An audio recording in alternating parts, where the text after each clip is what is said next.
इस वीडियो को लाइक कीजिए, अपने दोस्तों के साथ शेयर कीजिए और अगर अभी तक आपने हमारे चैनल को सब्सक्राइब नहीं किया तो इसे सब्सक्राइब कर लीजिए और साथ ही मौजूद बेल आइकन को दबा लीजिए ताकि आपको तमाम नई स्टोरीज मिलती रहे। सबसे पहले मुझे ये देखना होगा कि आया हमारे साथ फौजियों के दरमियान कोई नया शख्स तो शामिल नहीं हो गया। अगर हमें कोई नई शक्ल नजर आई तो यकीनन गद्दार वही शख्स है, लेकिन बिलफर्ज अगर कोई नई शक्ल नजर नहीं आई तो मैं हमारे साथ मौजूद जादूगर की मदद दूंगा और मुझे यकीन है कि वो जरूर गद्दार का पता चला लेगा। प्रोफेसर, मैं उस जादूगर को नहीं जानता था और ना ही मैंने उसकी कैद में एक दिन एक रात गुजारने के दौरान कभी उस जादूगर का नाम सुना था।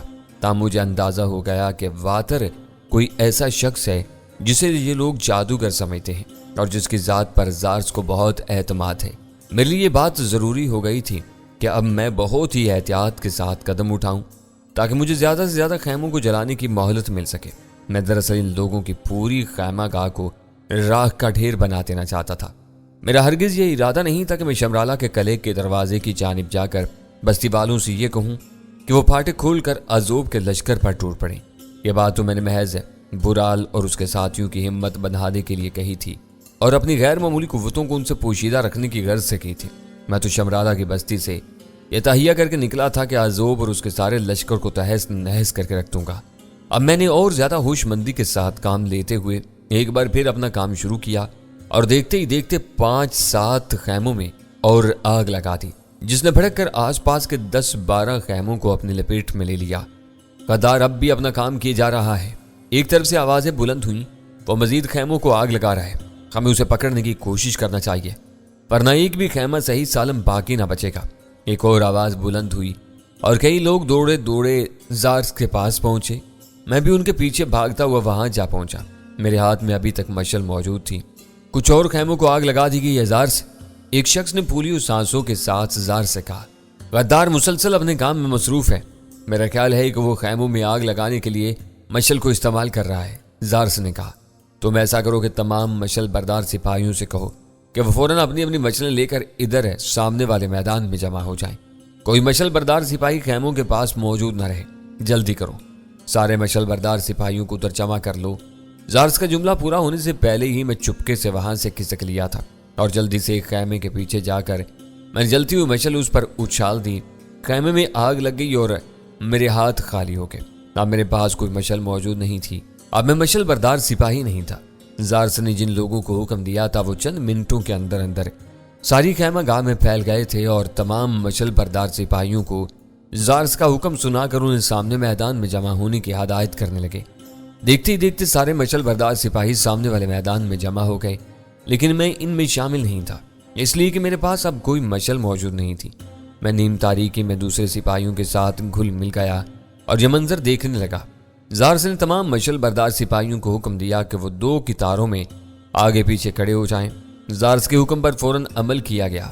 जार्स ने अब अपने दोनों हाथों में 2 जलती हुई मछलें थामी एक सिरे से पहली कितार का मुआयना करने लगा था। वो एक एक सिपाही के चेहरे को बड़े गौर से देखता चला गया, लेकिन इसने किसी पर भी शुबा का इजहार नहीं किया।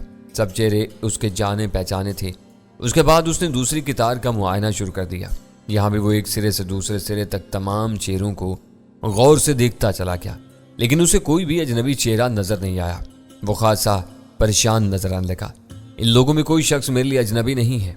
उसने अपने दोनों साथियों से कहा, ये सब चेहरे मेरे लिए जाने पहचाने हैं और ये सब के सब इससे पहले मुतअद्दिद जगहों में मेरे साथ हिस्सा भी ले चुके हैं, लिहाजा मैं इनमें से किसी पर भी शुबह का इजहार नहीं कर सकता। तहम हिफ्ज़े मा तकद्दुम के तौर पर बकिया खैमों को जलने से बचाने की खातिर मैं ये हुक्म जारी करता हूँ कि तमाम मशल बरदार सिर्फ इसी जगह मौजूद रहेंगे जहाँ इस वक्त वो खड़े हुए हैं। इनसे कोई भी खैमों के करीब नहीं जाएगा। फिर मैं देखता हूँ कि मजीद खैमों में किस तरह आग लगती है। इस वक्त हमारे सैकड़ों आदमी जलकर हलाक हो चुके हैं, जिनमें हमारा अजीम सरदार आजूब भी शामिल है। ये हमारे लिए एक बहुत बड़ा नुकसान है और अगर हम असल मुजरिम को सुबह से पहले गिरफ्तार नहीं कर सके तो फिर शायद हम इसे कभी भी गिरफ्तार न कर सकें। इसलिए मैं हुक्म देता हूँ कि हमारे मुअज़्ज़ज़ जादूगर वातर को बुलाया जाए। इस वक्त वही हमारी सबसे ज्यादा मदद कर सकता है। रात की तारीकी में छुपे हुए एक दुश्मन को तलाश करना हमारे लिए तकरीबन नामुमकिन हो गया है, लेकिन वातर के लिए नामुमकिन नहीं, वो जरूर हमारी मदद करेगा। मैं जो नीम तारीकी में सिपाहियों की गौल के अंदर समाया हुआ ज़ार्स की बातें सुन रहा था, दिल ही दिल में हंसने लगा। अब ज़ार्स न जाने किस मस्खरे के जरिए गद्दार का पता चलाकर इसे गिरफ्तार करना चाहता था। बहरहाल ज़ार्स के कई लोग एक साथ ही एक तरफ दौड़ पड़े। मैं आहिस्ता आहिस्ता पीछे सरकता हुआ ज्यादा से ज्यादा नीम तारीकी में हो गया। थोड़ी देर बाद एक ज़ईफ़ुल उम्र और बारिश शख्स इन लोगों की माहियत में आता हुआ दिखाई दिया जो उसे लेने के लिए गए थे। रास्ते में खड़े हुए तमाम सिपाही उसे देखकर रास्ता छोड़ते गए। वो शख्स सीधा ज़ार्स के पास पहुंचा। ज़ार्स ने झुककर उसे ताज़ीम दी, जिसके जवाब में वातर ने अपना दायां हाथ बुलंद करके सीधा कर दिया। ज़ार्स ने हाथ थाम लिया और उसे अकीदत मंदी के साथ बोसा दिया। मुअज़्ज़ज़ मुक़द्दस वातर, ज़ार्स ने कहना शुरू किया, हम पर जो अचानक मुसीबतें आन पड़ी हैं इससे तुम यकीनन वाकिफ हो गए होगे। या तो दुश्मन का कोई खतरनाक जासूस हमारी सफ़ों में घुस आया है, या फिर हम में से ही कोई दुश्मन के हाथों बिक गया है और गद्दारी पर आमादा हो गया है। वो जो कोई भी है बहुत चालाक और मक्कार और आयार शख्स है, और उसे कमाल होशियारी से काम लेते हुए हमारे आधे से ज्यादा खैमों को आग लगाकर तबाह कर दिया है। इसने ये हमला किया और हमारे सैकड़ों सिपाही खैमों में जल जल कर हलाक या शदीद जख्मी हो चुके हैं। सबसे ज्यादा दुख और अफसोस की बात यह है कि मरने वालों में हमारा सरदार आज़ोब भी शामिल है।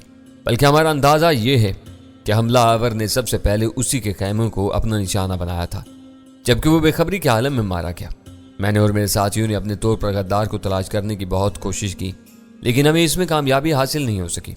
मुअज़्ज़ज़ वातर, अब हम तुमसे दरख्वास्त करते हैं कि तुम हमारी मदद करो और अपने इल्म के जरिए ये मालूम करके बताओ कि वो गद्दार कौन है।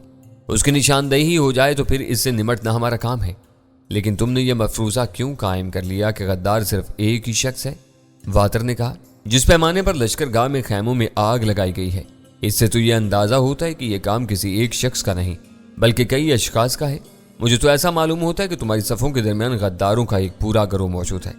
बहरहाल फिक्रमंद होने की जरूरत नहीं, मैं अपने इल्म के जोर से इन लोगों का पता चला दूंगा और फिर जल्द ही सबका कला कमा हो जाएगा। मुअज़्ज़ज़ वातर, ज़ार्स ने कहा, वक्त बहुत कीमती है हमारे लिए, एक एक लम्हा बेहद कीमती है। गद्दार अपनी साजिशों में मसरूफ़ है। अगर हमने ज़्यादा ताख़ीर की तो हमारे लश्कर को तबाह बर्बाद कर देंगे। अभी तो वो खैमे जला रहे हैं और खैमों के साथ ही वो हमारे सैकड़ों सिपाहियों को जला चुके हैं। इसके बाद ना जाने इनका अगला कदम क्या होगा। इसलिए मुअज़्ज़ज़ वातर, जल्दी करें। तुम इत्मीनान रखो ज़ार्स, वातर ने कहा, मैं ज़्यादा वक्त नहीं लूँगा। मैं अब अपने खैमे में जा रहा हूँ और ज़्यादा से ज़्यादा 1 घंटे में तुम्हें बता दूंगा कि गद्दारी कौन कर रहा है। इस अरसे के दौरान तुम इस बात की पूरी कोशिश करना कि तुम्हारी फौज का कोई सिपाही भागकर इधर उधर न जाने पाए। अभी वातर का हुक्म पूरा भी नहीं होने पाया था कि मैं नहायत होशियारी और एहतियात के साथ एक तरफ पीछे को सरक गया। मेरी इस हरकत को कोई महसूस भी नहीं कर सका था। उधर वातर के मुंह से ये अल्फाज निकले और उधर ज़ार्स ने अपने नायबीन को अहकामात देने शुरू कर दिए कि तमाम सिपाहियों को सामने वाले मैदान में जमा कर लिया जाए। मैं उसके उस हुक्म पर अमल दरामद होने से पहले ही जल्दी से अंधेरे में खाली खैमे के दरवाजे के पर्दे में छुप कर खड़ा हो गया था और बाहर होने वाली नकलो हरकत को देखने लगा। ज़ार्स के नुमाइंदे चारों तरफ दौड़ दौड़ कर सिपाहियों को मैदान में जमा होने की हदायत दे रहे थे और बड़े पुरवकार अंदाज में वातर चलता हुआ एक तरफ को जा रहा था और मैंने अपनी नजरें उसके पीछे लगा दी और उसे गौर से देखने लगा कि वो किधर जाता है। मैं उसके असल खैमे को तो नहीं देख सका था, लेकिन जिन खैमों के नज़दीक जाकर वो गायब हो गया था उन्हें मैंने अच्छी तरह नज़र में रख लिया था। और जब सिपाहियों की अक्सरियत भाग भाग कर मैदान की तरफ जा रही थी तो उस वक्त मैं मौका से फ़ायदा उठाकर चुपके से उस खैमे से बाहर निकल गया और मैंने उस तरफ का रुख इख्तियार किया जिधर वातर गया हुआ था। मैं बड़ी एहतियात से बचता बचाता उधर पहुंच गया। बेशतर खैमे अंधेरे में डूबे हुए थे, लेकिन एक खैमे में रोशनी नजर आ रही थी। मैंने उस खैमे की जानिब पेश कदमी शुरू की और रास्ते में मुझे एक जगह एक चमकती हुई लंबी सी चीज पड़ी हुई दिखाई थी। मैंने झुककर उसे उठा लिया। यह किसी सिपाही की तलवार थी। मैंने उसे फौरन अपने कब्जे में कर लिया। उस खैमे के करीब पहुंच गया जिसके पर्दों में से हल्की सी रोशनी छिन छिन कर बाहर आ रही थी। मैंने खैमे के अंदर पहुंचकर तलवार के नोक से उसके एक हिस्से में छोटा सा शगाफ बना दिया और फिर इसमें से अंदर झांक कर देखने लगा। मैं बिल्कुल सही जगह पहुंचा था। यह वातर ही का खैमा था और अंदर वातर एक चटाई पर आलती पालती मारे बैठा किसी अमल में मसरूफ था। उसके सामने अजीब रंग के पानी से भरा हुआ एक बर्तन, कुछ जानवरों की अजीबो गरीब किस्म की हड्डियां और कुछ इसी किस्म की बहुत सी चीजें रखी हुई थी। सामने ही एक बड़ा सा शीशा रखा हुआ था जिसमें वो बड़े गौर से देख रहा था। बाहर से झांकने की जरूरत नहीं। अचानक शीशे की जानिब से नजर उठाए बगैर वातर ने भारी आवाज में कहा, तुम खैमे का पर्दा खोल कर भी अंदर आ सकते हो। یا تلوار سے کاٹ کر بھی اندر آ سکتے ہو۔ میں تمہیں بخوبی دیکھ رہا ہوں۔ میں نے اپنے علم کے ذریعے یہ بھی معلوم کر لیا ہے کہ تم ہم انسانوں میں سے نہیں ہو۔ اندر آ جاؤ۔ میں نے خیمے کے پردے کی ڈوریاں تلوار سے کاٹ دی اور اندر داخل ہو گیا۔ واتر اسی طرح بیٹھا رہا۔ اس نے نہ تو اپنی جگہ سے کوئی جنبش کی اور نہ ہی اس نے میری طرف آنکھ اٹھا کر دیکھا، اور وہ خاموشی سے شیشے پر اپنی نظریں جمائے بیٹھا رہا۔ میرے قریب آ جاؤ، اس نے کہا۔ مجھے معلوم ہو چکا ہے کہ اب میرا آخری وقت آن پہنچا ہے اور دیوتاؤں نے میری موت تمہارے ہاتھوں لکھی ہے اور اس کے ہونے کو ٹالا نہیں جا سکتا۔ میں اس موت کے لیے تیار ہوں۔ مجھے اتنا معلوم ہو چکا ہے کہ تم کوئی پراسرار ہستی ہو اور ناقابل تسخیر بھی ہو، لیکن فی الحقیقت تم کون ہو یہ بتانے سے میرا علم قاصر ہے۔ میں اس پورے خطے کا سب سے بڑا جادوگر ہوں اور میرے علم کے آگے تمام لوگوں کی طاقتیں ہیچ ہیں، لیکن تمہارے معاملے میں میرا علم بھی خاموش ہے۔ میں نے بہت چاہا کہ تمہاری اصلیت معلوم کر سکوں، لیکن مجھے ابھی تک اس میں کامیابی حاصل نہیں ہو سکی اور نہ ہی کامیاب ہونے کی امید ہے۔ مجھے یہ بھی معلوم ہو چکا ہے کہ آزوب کے لشکرگاہ میں خیموں میں آگ لگانے کے ذمہ دار تم تنہا ہو، تمہارا کوئی شریک کار نہیں، اور تم نے تنہا ہی یہ سارا کام انجام دیا ہے۔ اور میں یہ بھی جانتا ہوں کہ تم آزوب کے پورے لشکر کو ایک ہی رات میں شکست سے دوچار کر دو گے۔ میں یہ ساری باتیں معلوم کر چکا ہوں۔ اگر تم یہ سب کچھ جان چکے ہو واتر، تو پھر تم مجھ سے یہ توقع کیوں کر رہے ہو کہ میں تمہیں ہلاک کر دوں؟ تمہارے زندہ رہنے یا نہ رہنے سے بھلا مجھے کیا فائدہ پہنچ سکتا ہے؟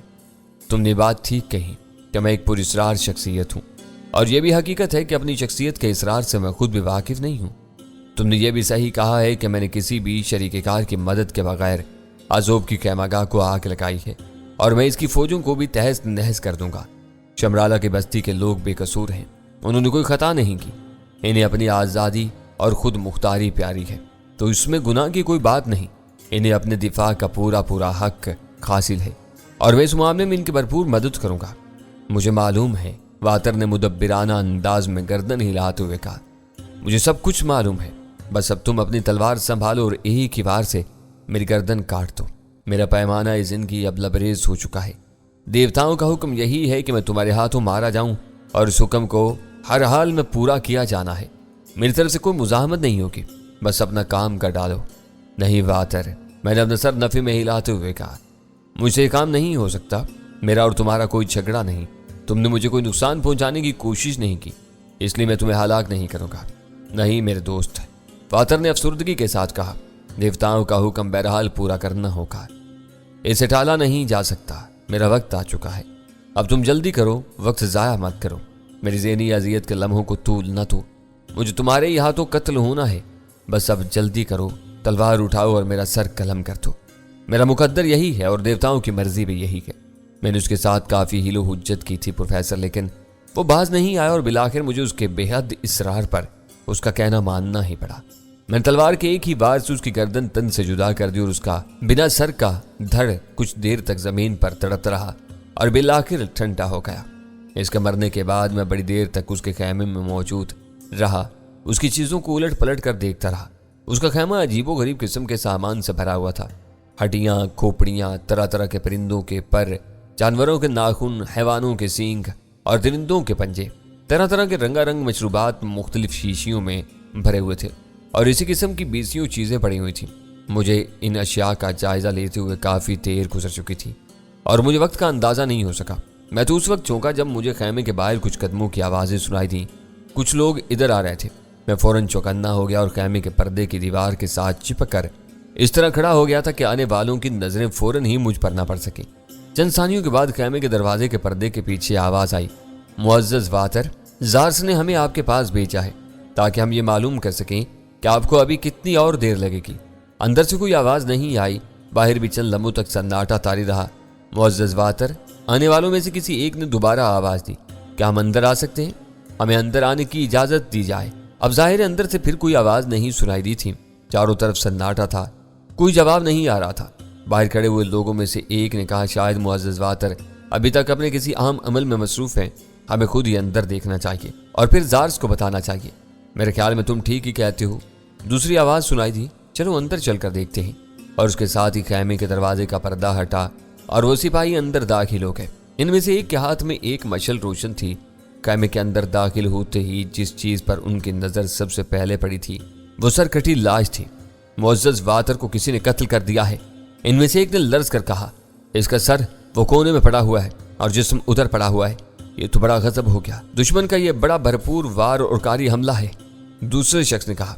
लेकिन इन दोनों में से कोई भी दरवाजे के पास से आगे नहीं आया जो मुझे देख सकता। वो वही खड़े हुए खौफजदा अंदाज में एक दूसरे से बातें करते रहे। हमें फौरन चलकर जार्स को इतला देना चाहिए, एक ने कहा। जार्स ये समझ रहा है कि मुअज़्ज़ज़ वातर अपने अमल में मसरूफ हैं और यहाँ वो इस दुनिया से ही रुखसत हो चुके हैं। चलो जल्दी चलो, दूसरा शख्स बोला और वो दोनों उल्टे पैरों वहां से भाग पड़े। मैंने भी अब यहाँ ज्यादा देर तक रुकना मुनासिब नहीं समझा और मैं वातर के खेमे के बाहर निकला। मुझसे थोड़े से फासले पर वो दोनों सिपाही तकरीबन दौड़ते हुए चले जा रहे थे।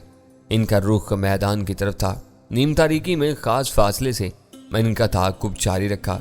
जब उस जगह के कुछ करीब पहुंच गए जहां सारे फौजी मशल बरदार और फौजी सरदारों का इज्तिमा था, तो प्रोफेसर मैंने भी नीम तारीकी से फायदा उठाया। चुपके से फौजियों के हजूम में दाखिल हो गया और जल्दी जल्दी जगह बनाता हुआ अगली सफ़ों तक जा पहुंचा ताकि जार्स के साथ होने वाली इन लोगों की गुफ्तगू सुन सकूं। मुअज़्ज़ज़ जार्स, इनमें से एक शख्स ने फूली हुई सांसों के साथ कहा। बहुत बुरा हो गया। क्या हुआ? जार्स ने घबरा कर पूछा। मुअज़्ज़ज़ वातर को किसी ने कत्ल कर दिया है और उसकी सर बुरीदा लाश उसके खेमे के अंदर पड़ी हुई है, दूसरे शख्स ने जल्दी से जवाब दिया। क्या कहा? जार्स ने चीख कर कहा। वातर को कत्ल कर दिया गया? वातर को किसी ने हलाक कर डाला है? हाँ जार्स, इनमें से पहला शख्स बोला। वातर को किसी ने हलाक कर डाला है। इसका मतलब यह है कि दुश्मन कहीं आस पास हमारे बिल्कुल करीब मौजूद है, लेकिन आखिर हम उसे तलाश किस तरह कर सकेंगे? ये तो बड़ी मुसीबत की बात है।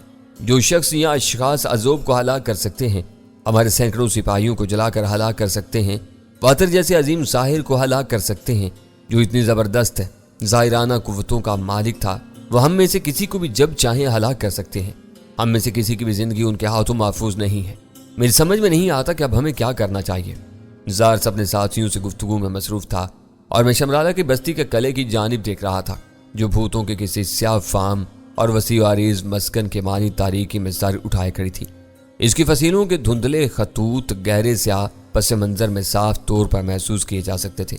मुझे मालूम था कि उसके बुर्जों में मौजूद लोग नीचे के मंजर का बाखूबी मुशाहिदा कर रहे होंगे। वो जगह जगह लगे हुए खैमों के मंजर को बाखूबी देख रहे होंगे। उन्होंने ये भी देख लिया होगा कि आधी से ज्यादा खैमगाह जल चुकी है। वो ये भी देख चुके होंगे कि आजोब के लश्कर में जबरदस्त अफरा तफरी मच गई है और जलते हुए खैमों की तेज रोशनी में उन्हें सिपाहियों की जली हुई अनगिनत लाशें भी नजर आ गई होंगी। और हो सकता है कि इनमें से किसी एक आदमी बुलंदी पर मौजूद होने के बायस मुझे खैमों में मशल के जरिए आग लगाते हुए भी देख लिया होगा। और अब शायद वो इसके मुंतजिर होंगे कि मैं बस्ती के दरवाजे की तरफ आ जाऊं और इनसे कहूं कि वो दरवाजा खोलकर दुश्मन की मुंतशिर और परेशान हाल फौज पर टूट पड़े। लेकिन इन्हें इस बात पर जरूर हैरत हो रही होगी कि मैंने अब तक इनसे दरवाजा खोलने की दरखास्त क्यों नहीं की। अब एक ही सूरत रह जाती है, जार्स ने अपने साथियों से कहा, और वो ये है कि हम पहले तो अपने तमाम फौजियों की शक्लों का जायजा लें। मैं अपने सब फौजियों को शक्ल से पहचानता हूँ। अगर हमें इन में से कोई नया चेहरा नजर आता है तो उसे हम फौरन अलग करके उसे पूछगछ करेंगे। लेकिन अगर तमाम फौजियों के दरमियान कोई भी नया चेहरा नजर नहीं आता तो हमें लाजमी तौर पर यह समझ लेना चाहिए कि हमारे कुछ लोगों को शमराला वालों ने खरीद लिया है। और फिर इन तमाम अफसरों को, जिनमें से मैं खुद भी शामिल हूँ, रात इसी तरह इसी मैदान में गुजारनी होगी। कोई शख्स अपनी जगह से हिल कर नहीं जाएगा और सुबह को फिर हम गद्दारों की तलाश करेंगे। यही एक तरीका समझ में आता है। जार्स के एक साथी ने कहा, फौजियों के चेहरों की शनाख्त तो हम रात को भी कर सकते हैं। तमाम फौजियों को हुक्म दिया जाता है कि वो बाकायदा कितारें बनाकर खड़े हो जाएं और कोई भी सिपाही इस मैदान से बाहर निकलने की कोशिश न करे। जार्स की तेज आवाज बुलंद हुई और इसके साथ ही तमाम मशल बरदारों को हुक्म दिया जाता है कि वो मैदान के चारों तरफ फैलकर फौजियों की सफ़ों को अपने घेरे में रखें ताकि कोई भी फौजी अगर मैदान में से निकलकर भाग जाना चाहे तो फौरन नजरों में आ जाए। हुक्म पर फौरन अमल दरामद शुरू कर दिया जाए। जार्स के हुक्म की देर थी, फौरन ही अमल दरामद शुरू हो गया। फौजी दस्तों और अफसरों ने अपने अपने दस्तों को कितारों में खड़ा करना शुरू कर दिया था। हर तरफ जल्दी सफ बंदी होने लगी और मैं इस हंगामे में अगली सफ़ों में से पिछली सफ़ों में चला गया था। जार्स ने 2 मशल बरदारों को अपने साथ लिया और पहली सफ के सिपाहियों के चेहरे देखने शुरू कर दिए। वो एक एक चेहरे को बगौर देखता रहा और आगे बढ़ता रहा। उसे कोई अनजान चेहरा नजर नहीं आया। इसके बाद दूसरी सफ का नंबर आया और फिर तीसरी का, और इसी तरह वो सफ़ों पर सफ़ेद देखता चला गया और मायूसी के अंदाज में गर्दन हिलाता हुआ आगे बढ़ता चला गया। बहुत वक्त गुजर गया था। अब जार्स जिस सफ का मुआयना करने वाला था वो आखिर की चंद सफ़ों में से एक थी और उसी सफ में मैं भी खड़ा था। मेरे जिस्म पर आजोब के फौजियों का लिबास था जो मैंने एक फौजी को हलाक करके हासिल किया था। میری کمر سے ایک تلوار بھی بندھی ہوئی تھی۔ تلوار کے علاوہ میرے پاس اور کوئی دوسرا ہتھیار موجود نہیں تھا، اور غور سے دیکھنے پر میری تلوار پر واتر کے خون کے ان دھبوں کو بھی دیکھا جا سکتا تھا۔ زارس اور اس کے دو ساتھی مشل بردار آہستہ آہستہ صف میں تمام سپاہیوں کے چہرے دیکھتے ہوئے آگے بڑھ رہے تھے۔ میں صف کے تقریباً آخری سرے پر تھا اور اب اپنے آپ کو آنے والے مارکے کے لیے تیار کر رہا تھا۔ بالآخر وہ وقت بھی آن پہنچا جب مشل برداروں کی مشلیں میرے چہرے کے قریب آ گئیں اور زارس اور اس کے ساتھیوں نے میری شکل دیکھی۔ زارس غور سے مجھے دیکھنے لگا۔